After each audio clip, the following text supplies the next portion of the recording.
आज की कहानी एक ऐसे परिवार की है जो एक सुनसान रेगिस्तान में फंस जाता है, लेकिन उन्हें ये नहीं पता होता कि इस वीरान रेगिस्तान में उनके अलावा कुछ ऐसे खूंखार लोग भी रहते हैं जो उनकी सभी हरकतों पर नजर रखे हुए थे।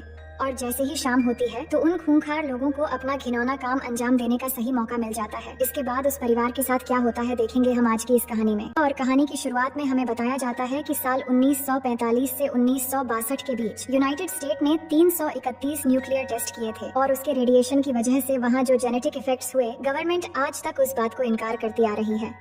इसके बाद हमें रेगिस्तान के बीच एक रिसर्च टीम को दिखाया जाता है जहाँ पर वो कुछ रिसर्च कर रहे होते हैं। उनमें से एक आदमी जब अपना काम कर रहा था तभी अचानक खून से लथपथ एक आदमी उसके सामने आकर उससे मदद मांगने लगता है, पर इससे पहले वो कुछ कर पाता, अचानक पीछे से कोई उसके सर पर कुल्हाड़ी से अटैक करके मार देता है। इसके बाद उसके बाकी साथियों को भी एक एक करके बहुत बेरहमी से मार देता है, फिर उनकी लाशों को गाड़ी के साथ बांध कर ले जाता है। आगे हमें 1945 के उस न्यूक्लियर टेस्टिंग को दिखाया जाता है कि टेस्टिंग होने की वजह से बहुत सारे लोग मारे गए और उसके जेनेटिक इफेक्ट्स की वजह से बाद में बहुत सारे डिफॉर्म बच्चे भी पैदा हुए थे। अब कहानी प्रेजेंट में आती है जहां एक पेट्रोल पंप में टॉम नाम के एक आदमी को हम देखते हैं। वो किसी की आवाज सुनकर अचानक से उठ जाता है और अपनी गन लेकर बाहर आता है और किसी को रूबी रूबी कहकर चारों तरफ ढूंढने लगता है। इसके बाद वो जब वापस आता है तो देखता है कि उसके रूम के दरवाजे पर किसी का बैग पड़ा था, जिसे देखकर वो चिल्ला चिल्ला कर कहने लगता है, मैंने कहा ना सब कुछ खत्म हो गया है, अब मैं कोई मदद नहीं कर सकता। ये कहकर वो अंदर चला जाता है, मगर थोड़ी देर बाद उस बैग को अंदर ले जाता है। तभी हम देखते हैं कोई उसको छुप कर देख रहा था। फिर अंदर जाकर टॉम जब उस बैग को चेक करता है तो उसमें से किसी का कैमरा और कुछ एक्सपेंसिव चीजें निकलती है और एक डिब्बे में किसी का कटा हुआ कान भी था।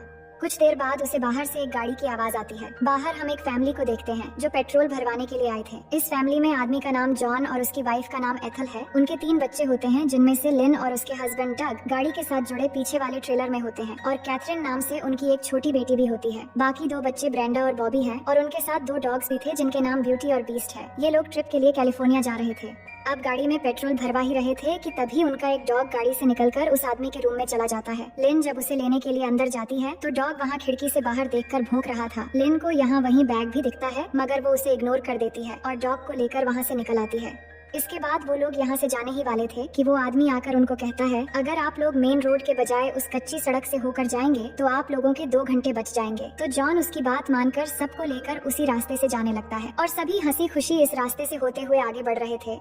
वो काफी दूर चले गए थे। तभी हम देखते हैं किसी ने उनके रास्ते में ट्रैप बिछा दिया था और गाड़ी जैसे ही वहाँ से गुजरता है तो टायर ब्लास्ट होकर गाड़ी डिसबैलेंस हो जाता है और सीधा जाकर एक पत्थर से टकरा जाता है। वो सब गाड़ी से बाहर आते हैं और बहुत परेशान हो जाते हैं कि अचानक टायर कैसे ब्लास्ट होकर इतना बड़ा एक्सीडेंट हो गया। इतने में उनके डॉग्स वहाँ से भागने लगते हैं तो बॉबी उन्हें पकड़ने के लिए जाता है। अब यहाँ उनके सिवा दूर दूर तक कोई नजर नहीं आ रहा था और उनके मोबाइल में सिग्नल्स भी नहीं थे और पत्थर से टकराने की वजह से उनकी गाड़ी बहुत ज्यादा डैमेज हो गया था। इसलिए जॉन डिसाइड करता है कि वो और डग पैदल चलकर मदद लेने के लिए जाएंगे। जॉन वापस उसी पेट्रोल पंप पर जाएगा और डग दूसरी तरफ जाएगा ताकि मोबाइल नेटवर्क मिलने पर किसी से हेल्प मांग सके। वही बॉबी जब डॉग्स को लेके वापस आ रहा था तभी हम देखते हैं कोई छुपकर उसका पीछा कर रहा था। इसके बाद जॉन अपने साथ एक गन रख लेता है और वो डग को भी एक गन देना चाहता था, पर वो मना कर देता है और वो गन बॉबी को रखने के लिए कह देता है। इसके बाद सब लोग मिलकर प्रेयर करने लगते हैं। फिर जॉन और डग अलग अलग रास्ते पर चल पड़ते हैं। तभी हम देखते हैं कोई पहाड़ के ऊपर से बिनोक्यूलर्स से उन्हें देख रहा था। अब इनके जाने के बाद ब्रेंडा जब ट्रेलर में जाती है तो उसका दरवाजा खुलते ही उनकी एक डॉग वहाँ से भाग जाता है। बॉबी फिर से पकड़ने के लिए उसके पीछे भागता है तो ब्रेंडा भी बॉबी के पीछे जाती है। फिर आगे देखते हैं कि बॉबी डॉग को ढूंढते हुए काफी दूर आ जाता है, पर यहाँ कोई लगातार उसका पीछा कर रहा था। थोड़ी दूर आगे जाने पर बॉबी को एक जगह पे खून नजर आता है तो आगे जाके देखता है तो उनका डॉग ब्यूटी मरा पड़ा था जिसको किसी ने बहुत बुरी तरह मार डाला था। ये देखकर बॉबी बहुत ज्यादा डर जाता है और वहाँ से भागने लगता है। भागते हुए वो अचानक फिसलकर पहाड़ी से नीचे गिर के बेहोश हो जाता है। तभी एक डिफॉर्म लड़की उसके पास आके बैठ जाती है और ये वही लड़की रूबी थी जिसे टॉम ढूंढ रहा था। वो बाकी म्यूटेंट की तरफ बिल्कुल नहीं थी, बल्कि वो बॉबी को दूसरे खूंखार म्यूटेंट से बचाना चाहती थी, जिनमें से एक ऊपर बैठे डॉग का मीट खा रहा था और इसी ने ही डॉग को मारा था। वही डग चलते चलते बहुत दूर आ चुका था जहाँ बहुत ही ज्यादा बड़े बड़े गड्ढे होते हैं। वहाँ उसे दूर से कुछ नजर आते हैं तो पास जाकर देखता है कि यहाँ तो बहुत सारी गाड़ी बंद पड़ी हुई है। वो गाड़ियों को चेक करता है पर एक भी गाड़ी चलने लायक नहीं था। इधर जॉन उसी पेट्रोल पंप में पहुंच जाता है जहां उसे पहुंचते पहुंचते रात हो गई थी। वो अंदर जाता है और टॉम नाम के उस आदमी को ढूंढने लगता है और वहां से फोन करने की भी कोशिश करता है, पर फोन डेड होता है। इसके बाद वो थोड़ा और अंदर जाता है तो उसे वही बैग नजर आता है। फिर जब बैग को देखने लगता है तभी वो उस डिब्बे को खोलता है जिसमें वो कटा हुआ कान था। ये देखकर उसे खतरे का एहसास होता है तो वो गन निकाल लेता है।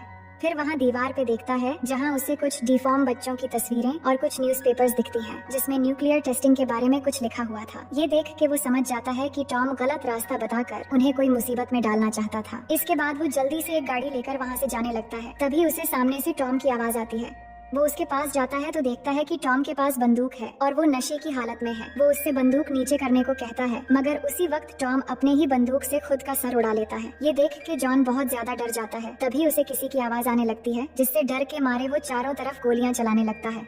फिर जल्दी से आकर गाड़ी लेके जाने वाला होता है। तभी सामने के मिरर में देखता है एक आदमी उसके पीछे बैठा है और इससे पहले वो कुछ कर पाता वो आदमी उसका सर गाड़ी के शीशे पे जोर जोर से मारकर बेहोश कर देता है। इसके बाद वो जॉन को एक माइन के अंदर ले जाने लगता है।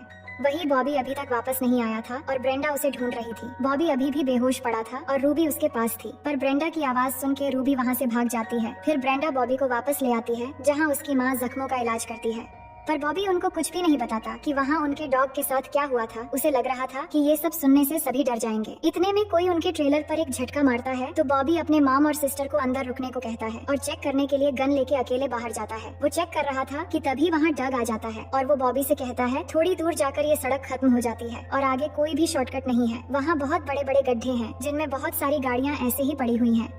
इससे अब वो भी समझ जाते हैं कि पेट्रोल पंप वाला आदमी सबको झूठ बोल रहा था। अब काफी रात होने के बाद बॉबी डग को बताने का सोचता है कि यहाँ बहुत खतरा है, पर वो बताने से रुक जाता है। उसकी एक्सप्रेशन देखकर डग सोचता है कि शायद उसे डैड के लिए फिक्र हो रही है क्योंकि वो अभी भी वापस नहीं लौटे थे। वो कहता है तुम टेंशन मत लो, अगर जॉन 12 बजे तक वापस नहीं आए तो हम उन्हें ढूंढने के लिए जाएंगे। इसके बाद सभी रेस्ट करने के लिए डग और लिन कार में चले जाते हैं और बाकी सब ट्रेलर में रहते हैं।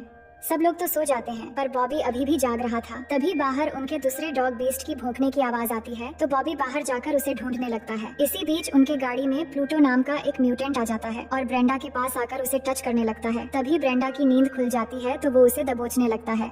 उधर बॉबी को भी झाड़ियों में कुछ नजर आता है जिससे वो डर के मारे फौरन जाकर डग और लिन को जगाता है और उन्हें सब कुछ बता देता है कि यहाँ पर हम अकेले नहीं हैं। डग कहता है चिंता मत करो, सब कुछ ठीक हो जाएगा और अभी हम जॉन को ढूंढने के लिए निकलेंगे। इतने में उन्हें किसी की चीख सुनाई देती है और तभी उनसे कुछ दूर एक पेड़ पर आग लग जाती है। दरअसल म्यूटेंट ने जॉन को पेड़ से बांधकर आग लगा दिया था। ये देखकर सभी जॉन को बचाने के लिए भागते हुए जाते हैं। उनके जाते ही लिजार्ड नाम का और एक म्यूटेंट गाड़ी में आ जाता है और उसके हाथ में जॉन का गन भी था। वो अंदर आकर फ्रिज से खाना निकाल के खाने लगता है। तभी वो देखता है कि प्लूटो ब्रेंडा के साथ लगा हुआ है तो वो उसे मार के वहाँ से भगा देता है और वो ब्रेंडा के साथ रेप करने लगता है जिससे ब्रेंडा चिल्लाने लगती है। वहीं जॉन उनकी आंखों के सामने जल रहा होता है और वो आग बुझाने की कोशिश कर रहे होते हैं, पर उससे पहले जॉन मर जाता है। तभी वहाँ से लिन ब्रेंडा की चीखने की आवाज सुनकर ट्रेलर में आती है और देखती है लिजार्ड उसकी बच्ची को पकड़ा हुआ है। ये देखकर वो लिजार्ड पर हमला करती है पर लिजार्ड उसको पकड़ लेता है और बच्ची के ऊपर गन पॉइंट करके उसके साथ बदतमीजी करने की कोशिश करता है। इसी बीच वहाँ उनकी मॉम आ जाती है और पीछे से लिजर्ड पर हमला करने की कोशिश करती है, पर लिजर्ड उसे गन से शूट कर देता है। फायरिंग की आवाज सुनकर डग और बॉबी गाड़ी की तरफ भागते हैं। इसी बीच लिजर्ड ब्रेंडा को भी मारने वाला होता है। तभी लिन एक स्क्रू ड्राइवर से उसके पैर में वार कर देती है जिससे लिजर्ड ब्रेंडा को छोड़कर लिन को शूट करके मार देता है। इसके बाद वो दोनों ब्रेंडा और बच्ची को अपने साथ ले जा रहे होते हैं, पर यहाँ डग और बॉबी आ रहे थे इसलिए वो ब्रेंडा को छोड़ के बच्ची को लेकर वहाँ से भागने लगते हैं। बॉबी उन पर गोलियां चलाने लगता है लेकिन वो काफी दूर भाग चुके होते हैं।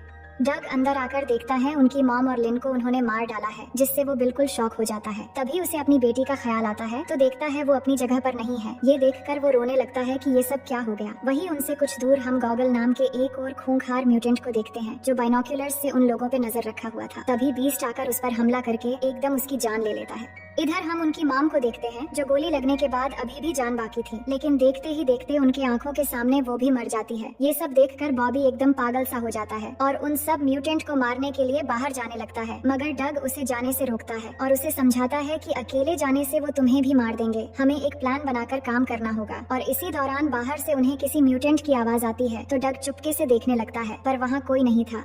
फिर वो हिम्मत करके बाहर आके देखता है कि एक कटा हुआ हाथ पड़ा हुआ है जिसमें एक वॉकी टॉकी था और वो आवाज इसी से आ रहा था। असल में बीस्ट गॉगल को मारकर उसका हाथ काट के ले आया था। बीस्ट को देखकर उन्हें काफी खुशी होती है क्योंकि वो अभी भी जिंदा था। इसके बाद डग वॉकी टॉकी लेकर उन म्यूटेंट से बात करने की कोशिश करता है। तभी उसे अपनी बेटी के रोने की आवाज सुनाई देती है। इसका मतलब उन्होंने अभी तक उसे जिंदा रखा है।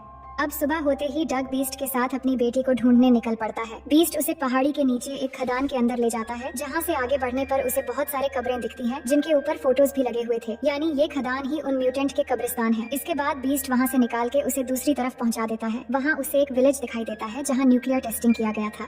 दूसरी तरफ बॉबी और ब्रेंडा भी उन म्यूटेंट को मारने के लिए ट्रैप बिछा रहे थे। डग बीस्ट को लेके उस विलेज के अंदर चला जाता है जहाँ उसे कोई नहीं दिखता, बस चारों तरफ सिर्फ पुतले ही नजर आते हैं। बहुत देर ढूंढने के बाद एक घर के अंदर उसकी बेटी मिल जाती है। वो अपनी बेटी को लेने के लिए घर के अंदर जा रहा होता है।